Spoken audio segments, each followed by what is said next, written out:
এই দেখো আমি চলে এসেছি শাড়ি বানাতে। ওই যে পাড়টা দেখলে আর দুই কালারের নেট দেখলে, তো আমি এটা এই দেখো এই নেটটা নেব হচ্ছে আমি 3.5 মিটার, পুরো মেপে নেব 3.5 মিটার। 3.5 মিটার নিলে আর আমার ওই অপোজিট নেটটা নিতে হবে 2 মিটার, তাহলে হবে হচ্ছে 3.5 আর 2 5.5 মিটার। একটা শাড়িতে 5.5 মিটার শাড়ি থাকে, তো এটা নিলাম আমি 2 মিটার।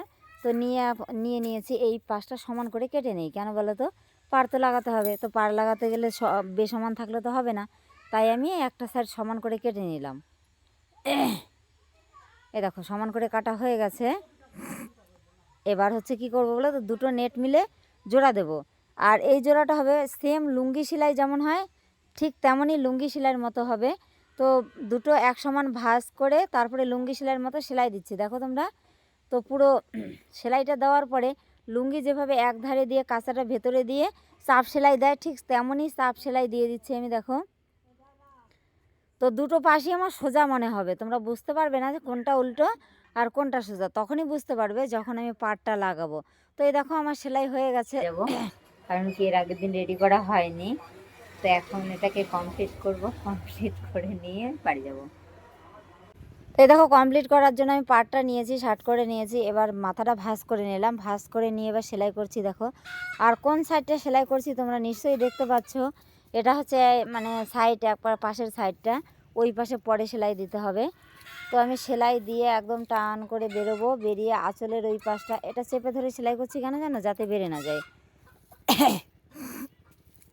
আর কোনায় গিয়ে একটা ভাঁজ হবে, কেন বলো তো, কারণ ওইটা ঘুরে আসবে, তো ওখানে সুন্দর একটা ভাঁজ হবে। ওই দেখো কোনাটা হালকা করে ভাঁজ দিয়ে নিলাম। তো এইভাবেই এই কোনাটা হবে, আর একটা কোনা হবে। আঁচলের পাশে যে দুটো কোনা হয়, দুটো কোনায় সেম করে ওই যে দেখো একটুখানি ভাঁজ দিয়ে নিচ্ছি হালকা, মানে খুব একটা যে বেশি তা না। তো পরের ভাঁজটায় তোমরা এই বাকি জিনিসটা বুঝতে পারবে, এই ভাঁজটায় বুঝতে পারবে না, কারণ কি বলো তো, কারণ মেইন ভাঁজটাই পরের ভাঁজ হবে। এখন তো হালকা জাস্ট একটুখানি ভাঁজ দিয়ে রেখেছি। তো এই দেখো এই কালারটা প্রায় লাগানো হয়েই যাচ্ছে আঁচলের পাশটা। এবার আঁচলের পাশটা হওয়ার পরে আমার ওই ব্লু, ওই যে মানে নীল কালারটা আছে, সরি আকাশি কালার, দেখেছো তো ভুলভাল কালার বলছিলাম, এটা কি কালার বলো তো। তো এই কালারটা একটা সাইড লাগানো প্রায় শেষের দিকে, আর একটুখানি আছে। তো এই মাথাটা একটুখানি ভাঁজ করে দিয়ে নিলাম।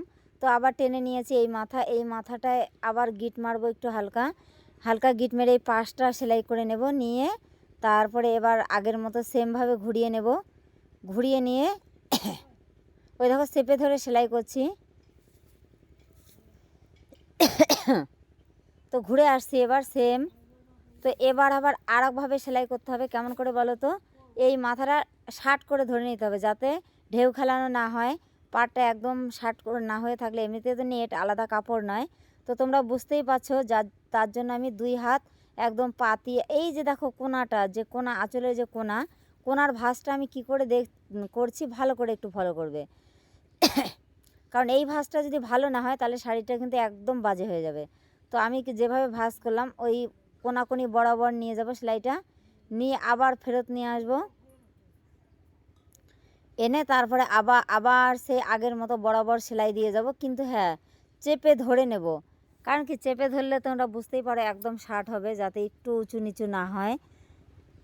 একভাবে তো ছিলই, তার মধ্যেও একটু ভালো করে ধরে নেব, কারণ নেট তো বুঝতেই পারছো একটু ঢিল দিলেই কিন্তু ঢেউ খেলানো হয়ে যাবে। তো ওই যে ওই যে ভাঁজটা আমি এই দেখিয়ে দিচ্ছি, আর একটা ভাঁজ তো বাকি আছে। একটা ভাঁজ তোমরা দেখতে পেলে, আর একটা ভাঁজ বাকি আছে, সেটাই তোমাদের এখন দেখালাম, দেখিয়ে নিলাম। এবার আমি এই ফাঁকে ভাঁজটা করে নেব, এই যে দেখো। কারণ আগে দেখালাম কেন বলো তো, কারণ এখন ভাঁজ করার সময়টা তোমরা ভালো করে দেখতে পাবে না, তাই আগেই দেখিয়ে নিয়েছিলাম। তো সেমভাবে আবার কোনায় নিয়ে যাব, কোনার থেকে আবার ফেরত চলে আসবো সেলাইটা নিয়ে। এবার ঘুরিয়ে নিয়েছি, ঘুরিয়ে নিয়ে আবার সেই শার্ট করে সেলাই দেব, সেলাই দিয়ে একবার এ মাথা ও মাথা সেলাই করে দেব। আর সেলাই আমি কততে দিয়েছি বলছি, আমি 3-এ দিয়েছি সেলাই। তো ওই 3টাই ঠিক আছে, ওর থেকে বেশি দিলে হচ্ছে পাতলা হয়ে যাবে, আর ঘন দিলে ঘন হয়ে যাবে। তো 3 নম্বরটাই পারফেক্ট আছে। তো তোমাদের বলেই দিলাম, তোমরাও 3 দেবে।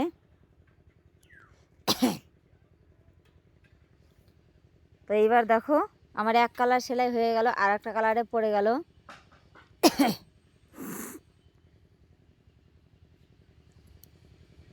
তো এই দেখো প্রায় শেষের দিকে, আর অল্প একটু আছে। আর এই শাড়িটা যে এত সুন্দর লাগছে না, মানে আর কি বলবো। তো আমি কাস্টমারের কাজ করি, তাই কি এটা আমার নিজস্ব শাড়ি। এই দেখো এবার ঘুরিয়ে গিট মেরে সেলাই দিয়ে বেরিয়ে যাব। এবার সুতোটা কেটে নিলাম। এবার যে কোল আঁচলটা আছে সেটা সেলাই দিয়ে নেব। এটা আর পিকোতে দিলাম না, কারণ এটা খুব খুব ডিজাইন, তো তাই এটা আর পিকো মেশিন দিলাম না, কারণ পিকো এটাই ভালো হবে না। তো মেশিনেই মেরে দিচ্ছি। তো এই শাড়িটা পরার পরে তোমরা দেখতে পাবে কতটা সুন্দর হয়েছে। এই দেখো আমি এখন ভাঁজ করছি, ভাঁজ করা হয়ে গেছে, রেডি আমার শাড়ি। আমি একটা শাড়ি বানিয়েছি, তোমরা তো প্রথম থেকেই দেখেছো। তো এই দেখো আমি শাড়িটা পরে নিয়েছি। এই যে ব্লাউজটার সাথে, এই ব্লাউজটা আমার দোকানের নেটেরই বানানো। তো তোমরাও এভাবে নিত্য নতুন শাড়ি ডিজাইন ফ্যাশন বানাতে চাইলে আমার চ্যানেলে মানে অ্যাটেন্ড থাকবে।